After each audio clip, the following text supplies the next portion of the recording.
Well, that's why I wear 7, because of him.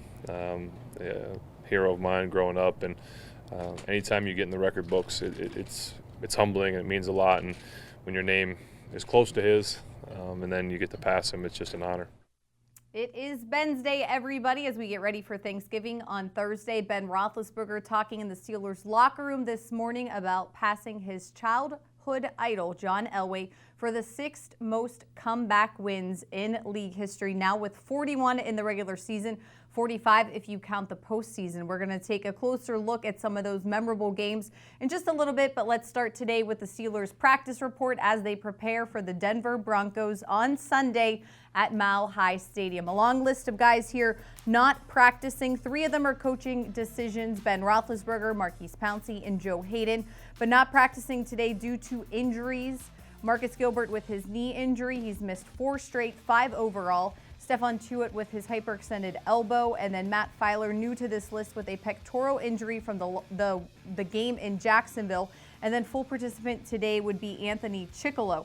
So when you don't have Matt Filer and you don't have Marcus Gilbert, that means the Steelers rookie, Chuks Okafor. We've seen him a lot in the jumbo package, doing a lot of stuff at tight end, being an eligible receiver, playing here and there. It could be him against Von Miller with some help on Sunday. Here's Ben Roethlisberger and his confidence level of Chuks blocking Von Miller. Nobody can really block Von Miller, to tell you the truth. So we'll have to put a couple guys over there. So we're not gonna be crazy and just make one guy do it. We'll have to put a couple guys over there because he and Chubb, I mean, it's pretty special. All right, in a minor roster move today, the Steelers announced officially that they placed Ola Adeniyi, you may remember him from training camp and this preseason, an outside linebacker, on the reserve injured designated to return list. So what exactly does this mean? Well, you see him there in number 92, allowed to practice with his teammates. That can take place for 21 days, and then the team has to make a decision. They can either get rid of a player, place them on a list, or cut them to activate Ola to the 53-man roster, or they can decide to place him back on IR for the remainder of this season. So something we'll have to watch. Again, it just means at this point that he can return to practice, and the Steelers have 21 days to make a move. It is Ben's Day, and as we promised, we are going to take a look at some memorable game-winning drives by number 7. They held it forward until our offense got going, and then obviously with 7, you got a chance. On Sunday in Jacksonville, quarterback Ben Roethlisberger led the Steelers to his 41st regular season game-winning drive of his career, breaking a tie with John Elway for the 6th most game-winning drives in the NFL since 1960. And among active quarterbacks, the Steelers' comeback cowboy is tied for 3rd. 1st and goal inside the 1. 8 seconds to go. Steelers down by 3. Ben gets the snap, rolls right. He looks, he runs, he dives. He's in! He's in! He's in! He's got a touchdown! The 20-16 win in Jacksonville marked the 2nd game-winning drive for Roethlisberger in 2018. Blitz is coming. And here it comes, and a quick pop over the middle, running free. That's Antonio. 10-5, touchdown Pittsburgh. You gotta be here. Oh, baby. Unbelievable. It was also the 3rd time in his career he did it in Jacksonville. The first one was during his rookie season, and the other was this 8-yard touchdown pass to Hines Ward in 2008. He throws it now. A little timing pattern. It's caught for a touchdown. Hines Ward got a step on the defender and pulled it in. And the Steelers go in front, and you could hear a pin drop at Jacksonville Municipal Stadium. There have been plenty of other memorable ones too, with several of them coming against the Ravens. Playing in Baltimore is never easy, so let's go back to December 14th, 2008 with the AFC North title on the line. Roethlisberger and company down 9-6 with 2:53 left in the game, went 12 plays for 92 yards and won 13-9 on a Santonio Holmes touchdown. The win not only clinched the division for the Steelers, it secured them a bye in the playoffs and ensured Pittsburgh would host the third matchup between these two rivals that season. Roethlisberger takes, he wants to throw it on 3rd and goal. He looks right, nothing there. Scampers left, looks, stops, now comes back to his right, throws the pass, touchdown Pittsburgh! Santonio Holmes pulls it in the end zone. And of course, we all know how that playoff run ended, with confetti. It marked the second of Roethlisberger's 4 postseason game-winning drives and the team's 6th Lombardi trophy. 43 seconds to go. Ben gets the snap. He scrambles around, throws it back corner of the end zone. Santonio with a touchdown! Santonio Holmes! I don't know how he did it! Dominique Rodgers-Cromartie doesn't know how he did it, but they ruled touchdown in the far right corner of the end zone. And since it's the holiday season, we'll finish with Ben and Antonio Brown's Christmas present to Steelers Nation at Heinz Field in 2016. 2nd and goal at the 4. He's back. He punts, throws it over the middle. The pass is caught. He got to the goal line. Touchdown! Touchdown, Pittsburgh! 9 seconds left, and Antonio Brown wills himself across the chalk. You gotta be kidding me! All right, we are going to take a quick break here on Steelers Live. When we return, Mike Prisuta is on hand with his perspective.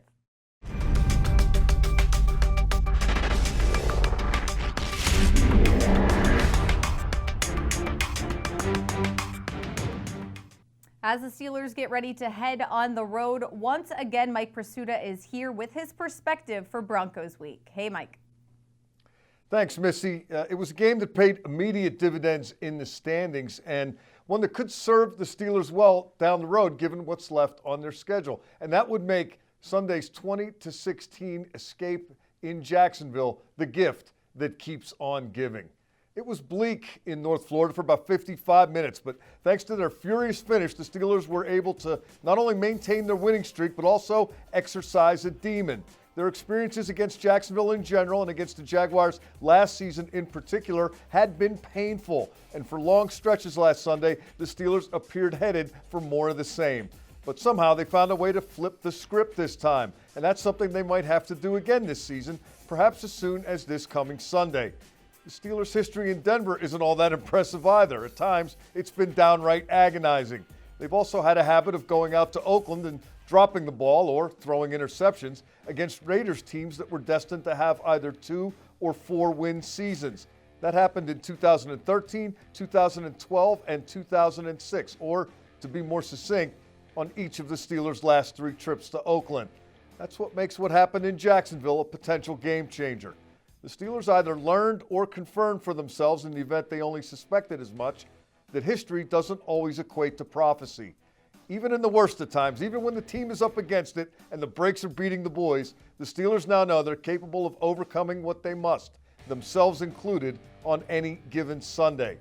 No wonder Ben Roethlisberger emerged from the locker room not just with a game ball, but also with a fortified perspective on the value of staying together and fighting until the closing seconds if necessary. Hopefully we can use this, Roethlisberger offered. I can't imagine a scenario in which they could not. Are you ready for some football? The Broncos and Raiders aren't the only teams left on the schedule that could be perceived as having had the Steelers' number of late. That team up north probably feels the same way. And in mid-December, the Steelers have another date with the Patriots. That's when Sunday's dramatic comeback at Jacksonville will have a chance to truly resonate. I'm Mike Prisuta, and that is this week's Prisuta's Perspective. And a good one at that, Mike. I feel like the guys in the locker room said, you know, the Jacksonville one is one, hey, you can go back and look at if there's ever a time where you're in a tough situation and say, we were able to come back and do that one. So maybe that's something they can use as they push into this final half. And against a very good team that had success in the playoffs last year, doesn't have the record that the Jaguars would prefer this year, but still a lot of really good players, a really good defense, tough circumstances. Yeah, that's one in the emotional bank that they can hit that ATM machine as necessary the rest of the way. And today, during Ben Roethlisberger's media availability, he was asked about going to Denver. What do you think of? Of course, you say the championship, but he said, unfortunately, I also remember that loss to that divisional one that on the fumble by Fitz-Toussaint. Yeah, or some people might, if you ask them, what do you remember? That one too, yeah. Tim Tebow, does that ring a bell? That hasn't been the best of places. Yeah, the Steelers did win an AFC championship there, but I think it's 3 all-time wins in Denver in 12 games or something along those lines. So it doesn't necessarily have to work out that way again. The Steelers know that now. All right, Mike, thanks so much. Don't go anywhere. Labs will be joining us for this week's edition of Agree to Disagree, and we also have your Steelers Nation Unite keyword. We'll be right back.